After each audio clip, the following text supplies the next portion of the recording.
Hi everyone, Matt Bernier, Dan Illman taking a look back at the Grade 1 Shadwell Turf Mile from Keeneland Racecourse this past Saturday afternoon here on Weekend Wrap. Had a big full field of 14 signed on, and this is a race that was going to be a big prep, you would assume, for the Breeders' Cup Mile in a few weeks down at the Del Mar Thoroughbred Club. They break from the gate, and you're going to notice we have one horse in here that knows what his game is. That's Heart to Heart. Florent Giroux rode him for the first time, and I thought Flo rode him perfectly. He was the controlling speed on paper. He broke well. Flo knows you can't let this horse get headed early. Get him to the lead, get him to feel good, and for the first quarter mile at least, everything goes swimmingly. He's a little bit keen early on, and it took him a little bit, maybe a half mile, to finally come to hand and relax. But we know Heart to Heart's done this in the past, and if you bat him or you backed him, you can't be complaining where you are, maybe with the exception of these long shots that come up and kind of push him a little bit early on. You're not worried about Christian C, the number 11. I think the horse that might, if you actually have to point and say somebody takes the starch out of Heart to Heart, it's Applicator, who's 144 to 1 and is now putting some pressure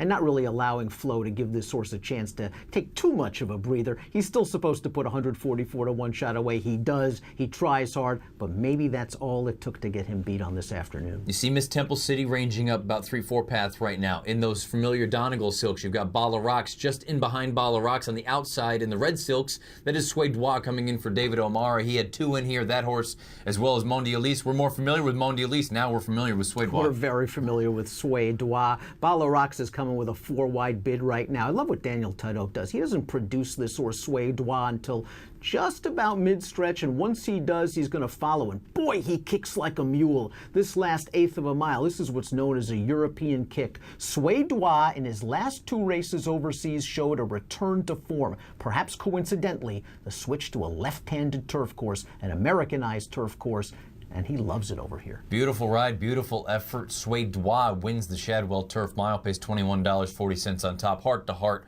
just a tough luck loser here in this spot, runs second, $4 to place. Bala Rocks, $4.40 to show, $2 exact to $102.40, $2 try, $703.80. Sway Dois, David O'Mara, they're going on, it sounds like, to the Breeders' Cup Mile. I see no reason why they shouldn't in this spot, particularly if he's going to showcase that kind of late kick. Oh, if he's going to showcase that kind of late kick, he is a player in the Breeders' Cup Mile. I know there are a lot of handicappers out there that believe in the Euro bounce and that maybe this horse was primed for this race, and next time out in the Breeders' Cup Mile, he will regress. Sway Dois is good. I think that most European fans and horse players over there are going to say, yeah, he's a B string. It's a C-string. Yep. It took him a long time to break a long losing streak in his most recent start. But these connections have done a very good job with him. They've turned a horse that used to be prominent and a horse that liked to race freely in the early portion of his races, and have turned him into a horse that now is willing to sit in behind and finish. It paid great dividends here in the Shadwell Turf Mile. Personally, I need to see it again. Sway Dois, 105 Beyer, 125 time form U.S. rating. Heart to Heart runs second, loses by a half length, 104 Beyer, 127 time form U.S. rating, simply because of the pace situation. It sounds like they are going to go on, although he's not nominated currently, like they're going to go on to the Breeders' Cup Mile. If so, on paper, doesn't look like there's a lot of speed.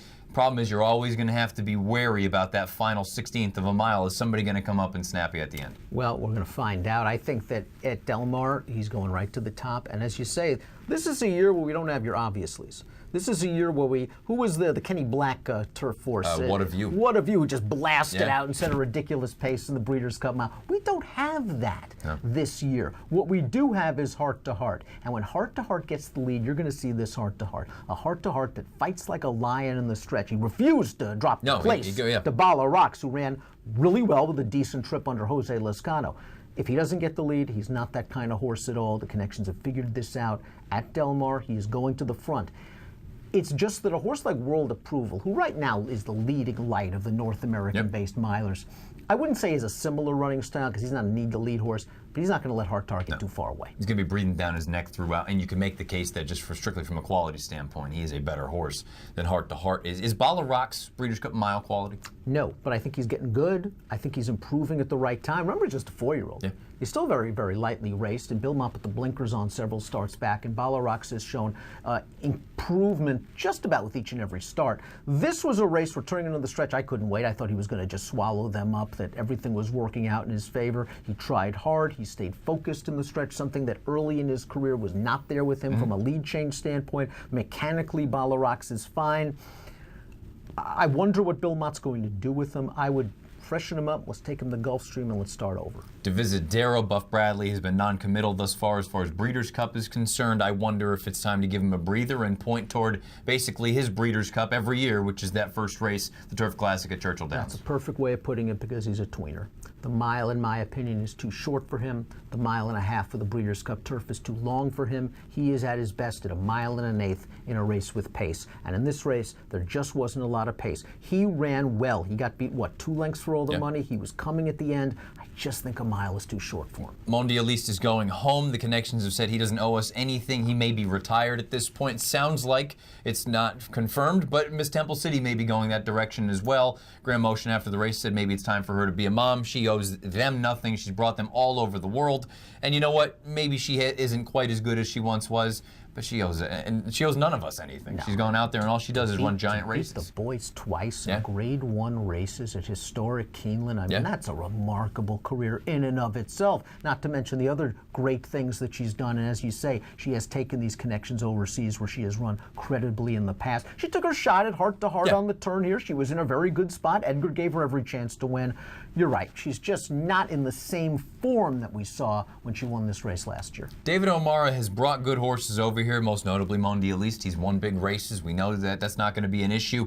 Now maybe he's got a new one in Sway Dwa. It sounds like they're going to go home, regroup, and bring him back over here in a few weeks for the Breeders' Cup Mile. He wins the Shadwell Turf Mile with a 105 Beyer.